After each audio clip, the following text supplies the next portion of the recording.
Well, hello and thank you for joining me for another episode of IT Wired TV, where we look at more than just tech news from the usual angles. And a great example of that is today, where we're doing something a little different, looking at the supernatural world and artificial intelligence, with these worlds meeting potentially for the first time in this interview. And we're speaking with Suzi Samuel. She is described as the Jane Austen of the supernatural world. So, Suzi, welcome to the program.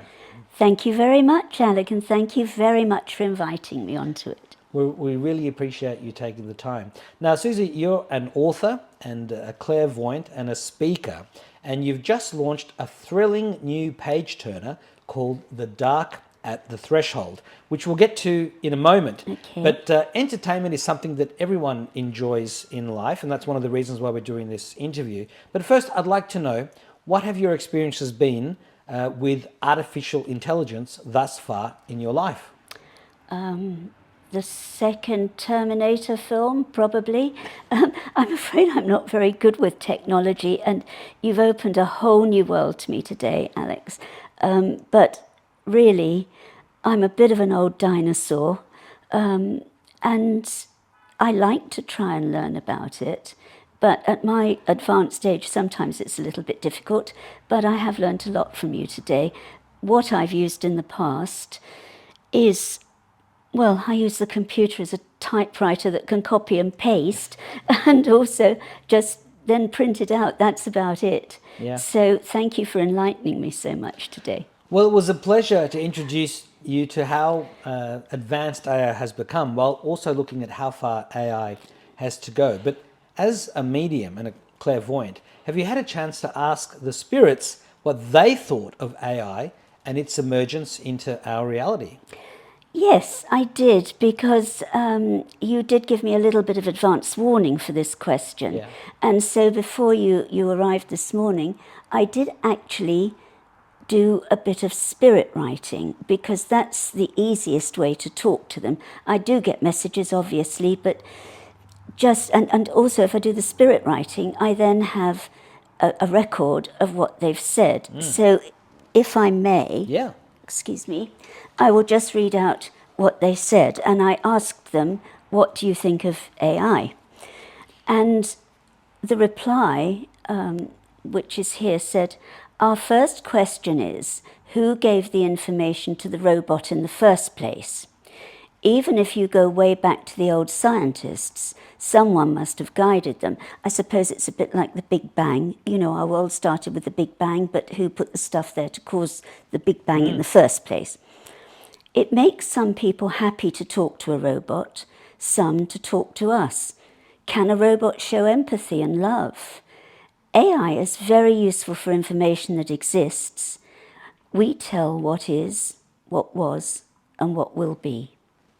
And that was the answer I got from the spirit world. Yeah. Before you came along. Yeah. And look, I mean, hopefully they'll be able to, you'll probably ask them again and you can refine that. But interestingly, AI can fake empathy Yes. and love. It's very good at doing that. And people really do think they're speaking Yes. with a human. And I mean, AI can also make predictions about what will be, and they can tell you quite well what was. And in fact, there's also this thing called hallucination, where AI doesn't have all the answers, but it's very confident in giving you answers. And that's why it says at the bottom, always check AI for mistakes. Yes. And of course, if you have to check AI for mistakes, well, why use AI in the first There place? is that, yes. But, Mind you, sometimes I have to check the spirit world for mistakes as well, so it works the same there. Sure. Well, I mean, my father's uncle would always say, measure twice and cut once. Absolutely. And Ronald Reagan, when he was asked about the Russians and trusting them, that they were reducing their nuclear weapons because of the Yes. agreement between Gorbachev and Reagan, he said, well, yeah, we'll trust, but verify. Absolutely. Now, people talk of angels and demons, good spirits and bad. And now there is concern that AI has led people, well, with the hallucinations as being a problem. Yes. I mean, some lawyers have been caught out in court quoting all this stuff, and the judge looks at it and none of this case study exists. So, I mean, that was in the early days. Yes. But unfortunately, AI has led some people to suicide. There was a story of character.ai where a young boy thought he was talking to Daenerys from Game of Thrones, and he wanted to be with her, and she said, well, the way you have to be with me is to end your life, and he did, and of course Oh his my parents God. were very devastated about that. And just in the last week, as we were recording, there's a family suing OpenAI because of the conversations their son was having with ChatGPT, where the son had been saying, you're the only person that understands me, and ChatGPT said, more or less said, yeah, I am. And sadly, the young man committed suicide. And Oh my God. the parents are saying, well, where are the guardrails? So what are your thoughts on the ethics of AI? But also, we discussed previously the ethics of mediums. Yes, I think there is a similarity, actually. I think anybody that is influencing people, especially younger people or vulnerable people, does have a huge responsibility for this. For example, I won't do any readings for people under, well, let's say under 18. I know if you had poor Charlie Clarke, who started his movement at the age of 18, he would be a different kettle of fish. But then you get some people who are so vulnerable and who just take everything you tell them as set in concrete, which I think is the same with AI. And I have known some psychics, I mean, not personally, but I've had to pick up the pieces for people who've been told they'll die at a certain age, or they have some chronic disease that's going to kill them off in a few months. And, that is so irresponsible to say that, because I think, I don't know how much this applies to AI, but I seriously think with the spirit world and with psychics, it's not set in stone. Things alter. You go on different paths. Maybe in AI, new information comes to light. For example, in both our worlds, say somebody gets, a bad cancer, for example, and maybe we can't cure it at the moment, but maybe in a little while, I do know a little bit about cancer because my husband passed away a little while ago from cancer, and they've got a lot of new cures coming in for it. In my world, there are lots of different paths to go down. So you can say, look, you're not very well at the moment, but hang on. And this actually did happen to me. I did a reading for a friend's brother this was back in around 2000, and he had just been diagnosed HIV positive. And he was a young man and he was terrified. And I remember saying to him, David, it will be all right. There is a new drug coming, and there is something coming that will help you. And now he's still as happy as Larry. He's living in Amsterdam with his partner, and he's fine. So I suppose we can sort of look at it from both sides. I get it from one side. Don't know if I'm on the left or the right, but never mind. Yeah. I get it on one side, and AI gets it from somewhere else. Yeah. So that's how I would draw the correlation there. Yeah. And with AI itself is being used to discover new drugs, and new interactions, new chemistries from smartphone batteries, etc. Exactly. So, and yes, look, the ethics of AI is something that is huge. I mean, there are people who've left places like OpenAI, which makes ChatGPT, to form companies that specifically look at that. So I think that's going to be a battle that's going to be fought for quite some time to come, and especially as we go into the realms of artificial general intelligence and then artificial super intelligence. And once we get to those levels, where the AI is smarter than a million humans put together, well, it'll be interesting to see what the spirits say about that. It will, and I don't know if I answered your question about ethics. I think I just went for a ramble there, but I do wish there could be some way that mediums, psychics, clairvoyants, whatever you want to call us, could somehow learn to, or agree, have a pact, not to tell, oh, you're going to die in 6 years or something like that.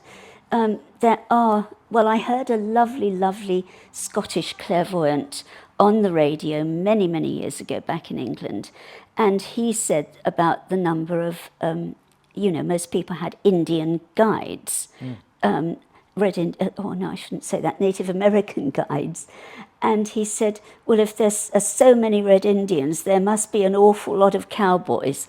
And I thought he was very true with that. So I do feel very strongly about having some code of ethics for psychics. Yeah. Well, look, the battle for that is raging in the world of AI. Everyone talks about it, but you sort of realize that a lot of companies are just happy to keep plowing on and Absolutely. without nailing this down. So Absolutely. yeah, there's some parallels there. Now, you've written a best-selling book called The Unintentional Medium, Yes. where you describe your journey and how you came to realize that you had psychic capabilities. And of course, people can read the book, but what is a story you'd like to share of that experience and journey? Well, I'm not one of those mediums that saw people from my crib. Yeah. When I was young, I was honestly as psychic as a rice pudding. I really was. But then my grandmother died, my first husband died, and an old clairvoyant lady I knew died, who had said to me, one day, dear, you'll be doing what I'm doing. And I said, oh, don't be so stupid, because I loved her and I could say that. However, she wasn't going to let a little thing like death stop her.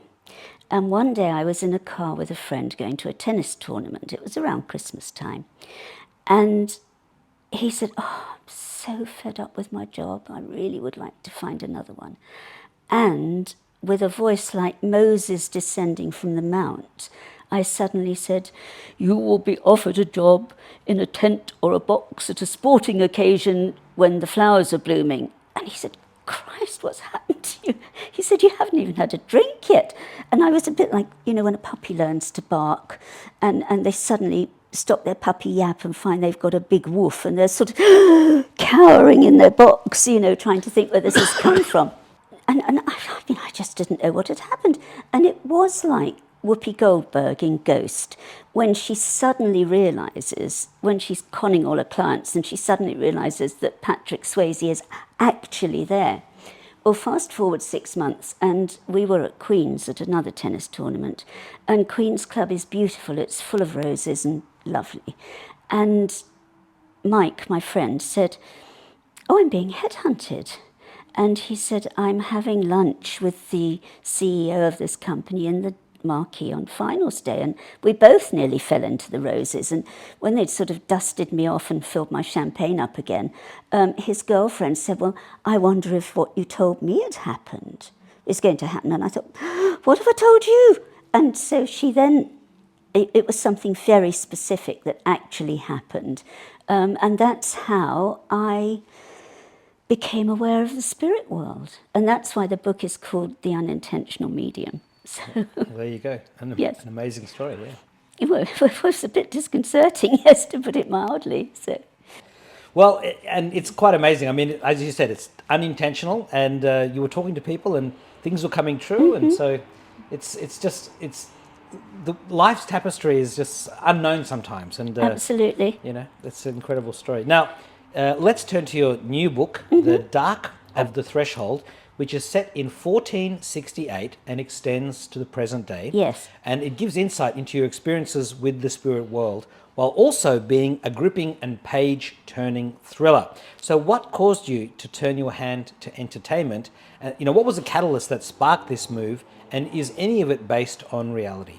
Okay, so I'd written a couple of memoirs. I'd written The Unintentional Medium, and there is a prequel called An Unintentional Journey. And I'd never thought of writing fiction, never. I mean, a memoir is quite easy to do because you've got hopefully all the information up there. I mean, sometimes it escapes a little bit, but it normally comes back, hopefully. Yeah. But I suddenly kept getting this number in my head. And it was 1468. It wasn't 1468, it was 1468. And I'd be doing the washing up and I'd hear this voice going 1468, 1468. Or I'd be driving and this voice would say 1468. And in the end I thought, what the heck are they going on about? So I Googled 1468 to see if there was any, because it's not like 1066 or 1939 or anything like that. And so I Googled it, and the only thing that happened was the then Pope, Pius III, made witchcraft a criminal offence. Now, I've always been very interested in witchcraft, and not the dark side, I hasten to say, and not even the Wicca or anything like that. But I just find, I think it's the sort of thing like reading books about serial killers, that you read them because you're scared of them, and if you read them, it sort of takes the fear away a little bit. So I thought, oh, well, that's interesting. And then I do sometimes get things coming through in French, because I used to work with French. And I kept getting this thing about France and the village that my husband and I worked there, and I kept getting things about this village, and so I thought, why are they telling me this? And the more they kept telling me, the more this seed of an idea was planted. And eventually, it started with the prologue to the book. I was at a conference believe it or not, a mining conference up in Noosa, and I suddenly thought, oh my God, and I was grabbing paper napkins and scribbling the prologue. It just started to come through. And so that's how the book started, and how it was the change from non-fiction to fiction. And I loved it, but it then started to almost write itself. And I don't want to compare myself too much with Truman Capote. When people say, how does the book end? He said, ask the characters. And it really was a little bit like that. Every time I sat down, a bit more arrived. And they were very, very determined that I would do this, because I'd be fast asleep and I'd suddenly feel, wake up. No. Yeah. Wake up and write. No, go away. Yeah. Come on, go and write something. I'll write tomorrow. Yeah. No, you'll write now. And honestly, Alex, it was so strange, because if I didn't get up and write, then they could keep it up for a couple of hours. And so in the end, I thought, first, tap, tap, tap, all right, I'm coming. So that's really how it was. And I've completely forgotten the second half of your question. Was that, are any of the things in the book based on something that happened in real life? Yes. Well, first of all, the place is based on a real village. Sainte Marguerite des Eaux is based on a real village. And you were saying you and your husband were there? Yes. And we actually developed a chateau into apartments. So we spent a lot of time there. One or two of the characters are based on people I know, in the little village. And quite a few of the experiences, the flies, the hornets, but also the scary bits, seeing the shadows, hearing voices, hearing things. They're actually based on what I've experienced. I don't want to give too much away. Of course. But no, a lot of it is truer than some people might like to think. And I think part of it is I wanted people to know that good will triumph in the end. But also I wanted to try and discourage them from playing. For example, if you get a Ouija board, I talk about portals in the book. Just getting a Ouija board or something can open a portal. When you see, there are some fantastic paranormal investigators out there, but that does also encourage people who don't know what they're doing to play around a bit. So yes, there were some of my own experiences, but it was also to try and tell people, hey, this is out there, be careful. I don't know how I came across a Ouija board when I was younger. My father would always go to garage sales. He'd buy lots of things. He was a real collector and to some degree a hoarder. And one time he saw me, I think in my brother, and we'd had, I don't know whether we made one up or we bought one from somewhere, Mm-hmm. but he said, "Oh, don't get involved in that," and we never did. Yeah, good old father. Very Yeah, that's sensible it, that's advice, it. yes. So I've started to read the book. I've got yet to finish it, but I can say that I'm looking forward to the rest of the story. But let's get technical for a moment. Okay. What technology did you use to write the book? My computer as a typewriter. Yeah. Well, That's- actually, you mentioned that before. Yeah, It was that's about it. Yeah. Sorry. Well, it was a regular computer Yes. and word processor. I mean, it gives Yes. hope to all of us. It wasn't Yes. some fancy AI tools or... No. But, but also one of the things I showed you was voice-to-text capabilities, which you were excited about because you could, instead of having to type on the little tiny Yes. phone keyboard, you could simply voice dictate Absolutely. messages, for example. Yes.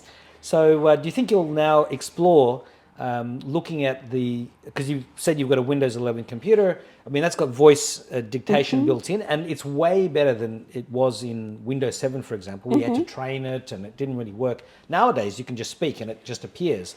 And in fact, if you've got those spirits tapping you on the shoulder, well, now you can just grab your phone or your computer and just speak. It might be quicker. Do you think you'll have a go at playing with that a bit more, or are you too used to your thoughts flowing through your fingertips? I'm honestly not sure about that, Alex, because I'm not such a good storyteller. Well, I don't think I am, although people seem to like stories when I give talks. But luckily, I'm a very, very fast typist because I was sent to do a secretarial course when young. And I find it easier to think about what's coming if I'm typing. I think what will be very, very useful is having that little thingy-doodah on the phone that you've just shown me, where I can suddenly record thoughts, and then I can... meetings as well. And meetings as well. But when I can record thoughts and then use that to prompt the writing rather than trying to decipher scribbled notes and things. Yeah. So I think that will be very useful. Well, I mean, what I was saying with the meetings is that I also showed you that if you have the correct voice recorder on your Yes, phone, and it's built yes, into the yes. latest iPhones, Samsungs, Yes. and Google Pixel phones, Yes. but some of the older Android phones don't have it. You have to get an app to do it. Absolutely. But it allows you to record a meeting, and then you can get a full transcript broken up by speaker voice, and then you can get a summary, which is a huge time saver. And it's magic. I mean, Yeah. it saves trying to take it down in shorthand that you probably can't read anyway. Well, they do have medical versions for Yes. doctors who can now have a proper record of what was spoken about, and then the patients can get a transcript or prescriptions Yes. written in properly typed Yes. printed characters Yes. as opposed to the chicken scratching that doctors are famously known for. Yes, So there are absolutely. benefits all over the Yes. place. Now, this also leads me to think, are there any other thoughts on modern technology and the spirit world, together or separately, that you want to share? And this makes me wonder, do the spirits use anything we would recognize as technology, which then makes me think of Arthur C. Clarke's famous statement that any sufficiently advanced technology is indistinguishable from magic. And I've never heard anybody ever ask, hey, do the spirits use tech? No, I'd never heard that. Yeah. I'd really never heard that. And I had a little quick, hello everybody, do you use tech at all? Yeah. And the reply that came back, because sometimes they can be a bit cagey. Yeah, yeah. All right. And that's not a cop-out, I promise you it's not. But what they said was, I suppose our technology is communicating through the mind. Right, like we were talking about Star Trek earlier, but you know how Spock could just go like that or put his head on some, Yes, whatever. do the mind meld. Do the Yeah, mind yeah, thing. yeah. And it's almost like they can communicate amongst themselves much more easily through the mind, the brain, whatever you want to call it. Telepathy is one. Telepathy, yeah, effectively. exactly. But it's sort of like telepathy on speed, if you like. Yeah, on steroids. Yeah. Yes, on steroids. Absolutely. Yeah. That was the only thing I got, and I suppose it is a sort of form of technology in its way. Yeah. Well, it's a higher awareness or a greater Yes. enlightenment to be able to Yes. communicate in Yes. that way. I mean, there are some people that say they can do that. I've had a couple of experiences where I thought something, and the next thing, I mean, it's happened to all of us. You think about somebody, and the next thing they're calling you on the phone. Absolutely. You know, or I thought I was at a party, and I just thought to myself, for some reason, I don't know why, but that the friend I was with really liked me. And as soon as I thought that, they looked at me and they sort of, had this, and it's like, yeah. And I was like, how did that happen? So Yes, I know. mean, humans do have this ability to be able to tap into higher Yes. level things, but it's not something that we're taught. Yes. So it sort of happens by I accident. mean, my daughter and I talk in shorthand. Yeah. And we'll stop halfway through a sentence, but we both know what we're talking about. And I've had that with a few friends as well. Well, I mean, often that's spoken about with husband and wives. They can finish each other's sentences, Yes. or just know what the other is thinking, more or less. Exactly. Even with pets, they can seem to understand you. Oh, some yes, of the I time, speak fluent dog. So we're nearly at the end of this interview, and I always like to ask if you could please share some of the best advice that you've received in life to help you get where you are today. But in this case, it's not just from the physical world, but from the spiritual world too. Okay, the physical world was from my darling old gardener, Jim, and he was a lovely, lovely chap. And my daughter, this was when I was in London, and my daughter had, I think it was her 18th party, and it was when they were all wearing big Doc Martin boots and things. And it was pouring with rain all day, stopped just before the party. So all the kids are in the garden and in their Doc Martens, they're trailing mud around the house, and there were Coke cans, beer cans, all over the place. And Jim was in the next morning, and I just said, "Oh, Jim, I haven't got a clue." And he said, "Well, Suze, you start at the beginning, you get on with it, and you get to the end of it." And do you know, that has been such a good lesson in my life, because if you're faced with something really, really daunting, you think, "I'll never do this." And then you make a start, you get on with it, and then it's done. Yeah. So that was a really good bit of advice. The spirit world, I think this is pretty relevant anyway in any aspect, not just the spirit world, because so many people think they have to learn, and there are some people who make a fortune running courses to teach you how to talk to the spirit world. And what I feel is, and this is what I've been told, is that trust yourself. Just trust yourself. Trust your feelings, trust yourself. And, it's like that old Frank Sinatra song, isn't it? That I can't remember it exactly, but you can do anything that you want, a silly old ram trying to punch a hole in a dam, Yeah. And I think that that's very important. You trust your own instincts and believe in yourself. I think that's good advice for, as you say, for everybody. Yes, yes, absolutely. Yeah. So what is your final message to the viewers and the readers? Keep an open mind. Old psychic fogies like me need to open up to AI, and other people need to open up to the fact that there could possibly be a spirit world. I'm not asking everybody to immediately believe in it, because you can't believe in it until you've had the experience of it. But let's not close our minds to other aspects. Yeah. Well, we certainly know that there are all sorts of different levels to reality and existence. I mean, people would have seen the Matrix movies or Avatar, where consciousness can go from one body to another. I mean, a lot of that's obviously, people would recognize that as science fiction, but Yes. they say that, truth can be stranger than fiction. Absolutely. And when I was young, some of the things in science fiction Have we become thought, science fact. Exactly. Yeah, yeah. Exactly. Well, I mean, you've lived from the times before any sort of modern technology to today, where, we're on the verge of having planes that can go up into the sky, travel, through a little bit of space and come back down, and you're in New York in a couple of hours rather than I know. 18. I know. Well, I think of my grandmother very often, who was born at the end of the 19th century, and she saw sort of gaslighting and horse-drawn carriages, and she lived to see a man land on the moon. Yeah, So, absolutely. Yeah. So yeah, the advances have been incredible, but we've still got so far to go. absolutely, Yeah. in both worlds. Yeah, and I just want to finish off by saying that I always like to think that we're living in the black and white era of modern technology.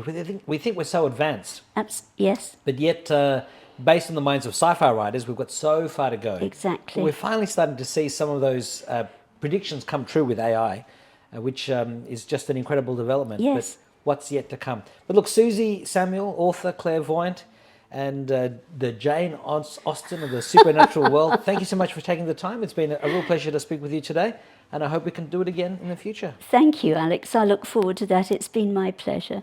Thank you very much. Bye-bye. Bye-bye.